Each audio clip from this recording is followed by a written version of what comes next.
This is October the 7th, the one-year anniversary of the terrorist attack by Hamas on southern Israel, in which 1,200 people tragically lost their lives.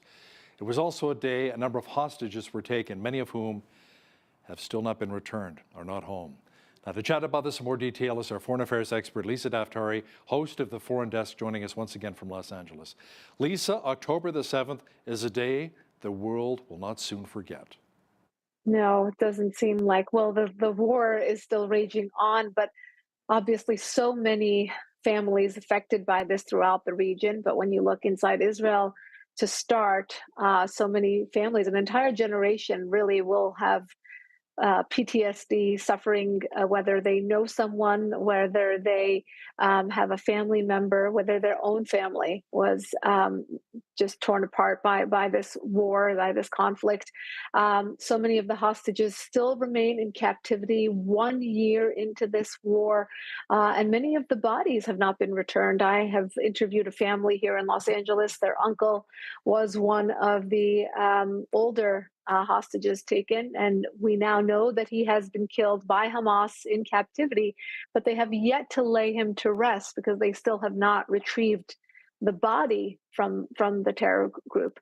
It's horrific, Hal, because when you look around the world and you see these pro-Hamas and pro-Hezbollah protests on the streets of Canada and the United States and Europe, and you just think about the Middle East, where you have moderate Arab voices, moderate Muslim voices, where you have them unified with Israel because they understand the consequences of allowing terrorism and the rhetoric and the brainwashing and the radicalization into their societies. And here we are in the West having allowed it to penetrate into our societies and our universities and our institutions and our media. So yes, 1 year has passed, but we have so much more work ahead of us to truly root out not just Hamas, Hezbollah, the Houthis, and the Islamic Republic in Iran, but to root out the effects, the influence campaigns, the individuals, the spies, the influence that they have here on us in the West. Lisa, Israel is such a small nation. How are they able to handle not only all of the proxy wars with Hamas, Hezbollah, and the Houthis, as you just mentioned, but also with Iran? Will we see peace anytime again soon? From the beginning of its establishment as a state, and juxtapose that with the beginning of the Islamic Republic in Iran 45 years ago. They toppled the Shah of Iran, and they came into place. They swore on two enemies: the big Satan, the United States; the little Satan, as you said, the size of New Jersey, Israel, which is right in its backyard. And it has been hell bent on really pushing Israel off the map, and as well as going after U.S. assets. I mean, we have seen only during if you want to start with Carter, who was the U.S. president who was friendly with and helped usher in the Islamic Republic, but you had President Obama and President Biden being really the two that stand out in the past few decades as administrations that have been friendly with an administration that has not been friendly with the United States, that has American blood on its hands, that has been working to really undo the Judeo-Christian values of the West. And now we see many of the effects here today, but this has been something that has been in the works for decades. Will there be peace anytime soon? Look, for Israel, its security and safety to protect itself against the many fronts it is fighting right now, whether it's Hezbollah or Hamas or Palestinian Islamic Jihad or the Houthis, or now direct threats coming from the Islamic Republic. Its security and safety is a 24/7 job. It has to commit itself. It has to commit its technology, its military might, all to defense, not offense, but defense.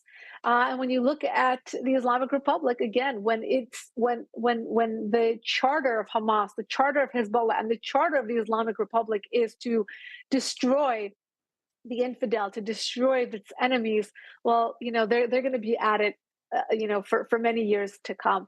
I think Golda Meir was the one who said, if we put down our weapons, meaning the Israelis put down their weapons, there will be no Israel. And, but if the other side puts down their weapons, there will be peace. And I butchered that quote, but the sentiment is there to say that, there can never be peace until this ideology exists to destroy and to kill people just because of their faith. Now, speaking of peace, Lisa, what's the latest between Ukraine and Russia? I mean, are Ukrainian President Zelensky and Russian President Putin ready to sit down now and discuss an end to this war, which has claimed so many lives? So many lives, such a senseless war, and I cannot believe it's been raging on for so long as it has. The Ukraine war will continue, and I believe it is tied into, like many other things, the election that we're going to have here in the United States. I don't think it's going to have any kind of off ramp or detour or any kind of ceasefire anytime soon. Not only that, but we're talking about more escalations. We're talking about the conversation now revolves around will they use nuclear weapons, not will they sit down to have a conversation. And that's very unfortunate.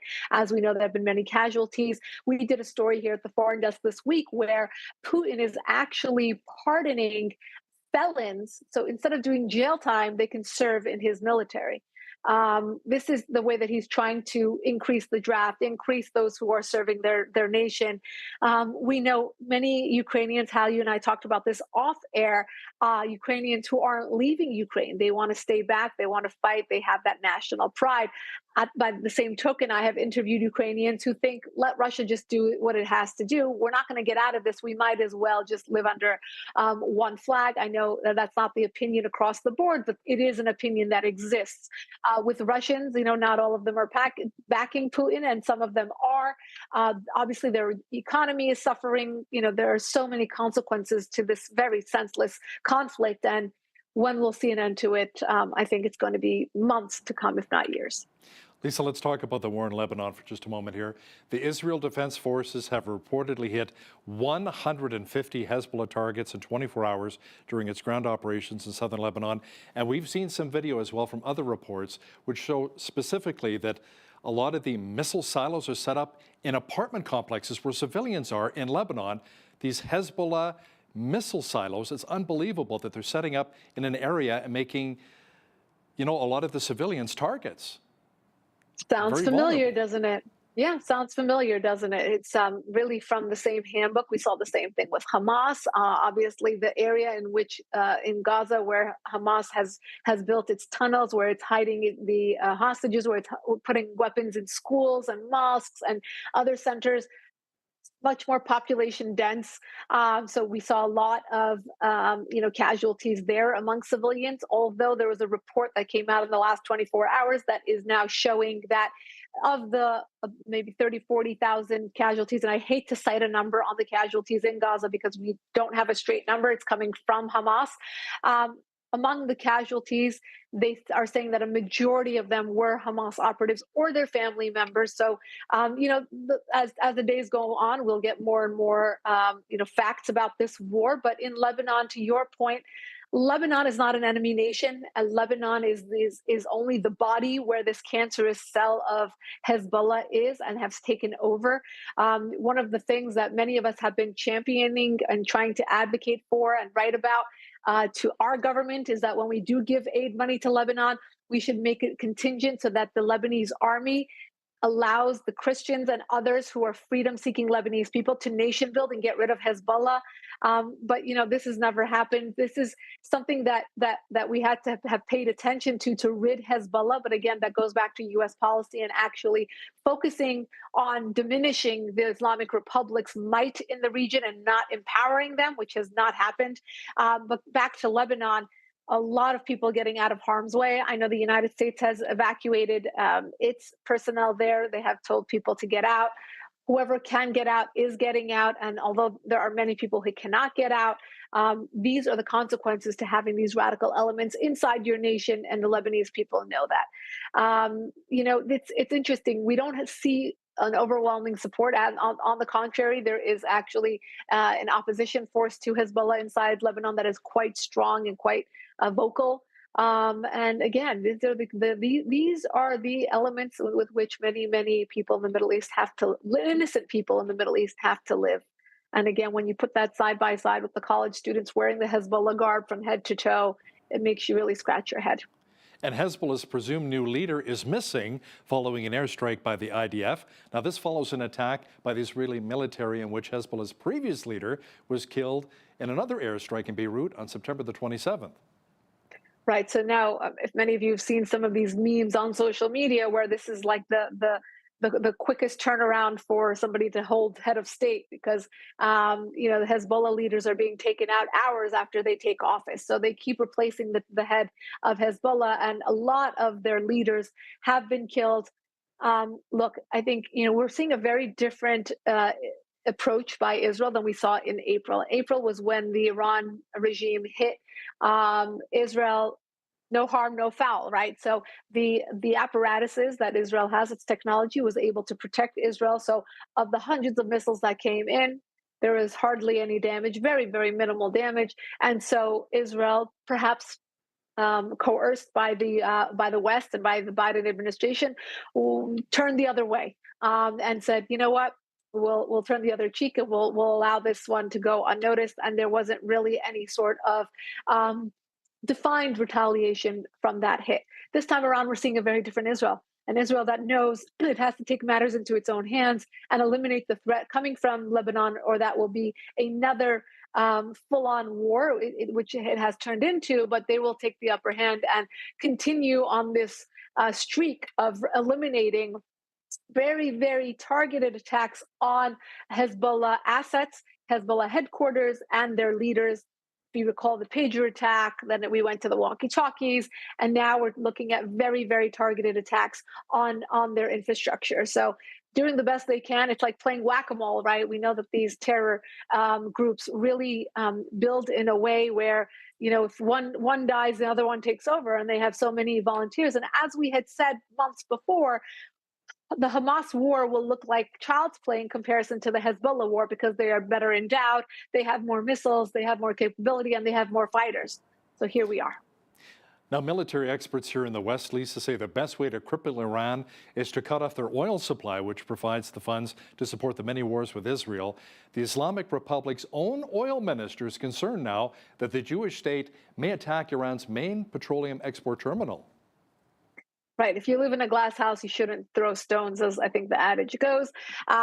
Look, it's like the Islamic Republic did its best to launch hundreds of missiles into Israel. Obviously, they know there will be a retaliation, and now they're worried about their nuclear sites and their oil sites.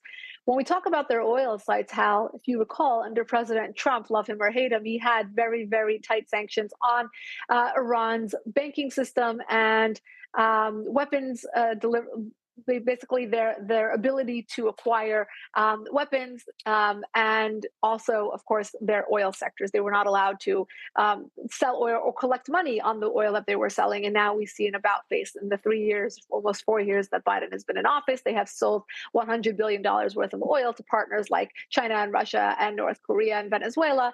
And now, here we are trying to play catch up. The money that they were able to collect went right into terrorism, to Hezbollah's pockets, Hamas's pockets, the Houthis' pockets.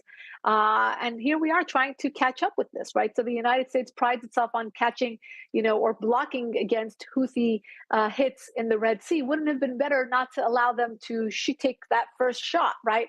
But that's when we talk about oil, we talk about the sanctions being very important. And really, Hal, to your point and to the beginning of your question, the most important thing here is to want to curb the Islamic Republic in Iran. Once we get an administration that could be on the same page about wanting to curb them, there are multiple ways to really diminish the threat that is coming from Iran's regime. Let's talk about the potential threats here in North America, Lisa.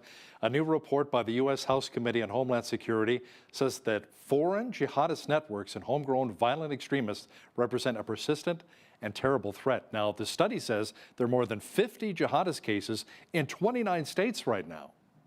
Right. It's all over. We know that we're very ripe for another 9/11 type attack. And I hate saying that. I don't want to be a fear monger. I hope it never happens. And I hope that I'm very wrong. But for many reasons, obviously, we see this ideology throughout. It has been very, very, just confusing in some ways, again, to see Hezbollah fighters or, people who support Hezbollah on the streets of New York and LA and in Montreal and Toronto. It's unusual, and I know many people have the conversation of, if there were to be another 9/11 attack, would there be supporters out on the streets cheering on the terrorists? Because it seems that that's what's happening, right? If they're supporting the terrorists in this manner, that would be the way that it would be under those circumstances. We also have a very open border. We know for a fact that there are people from certain parts of the world that are coming through the border, and it's not just South and Central America.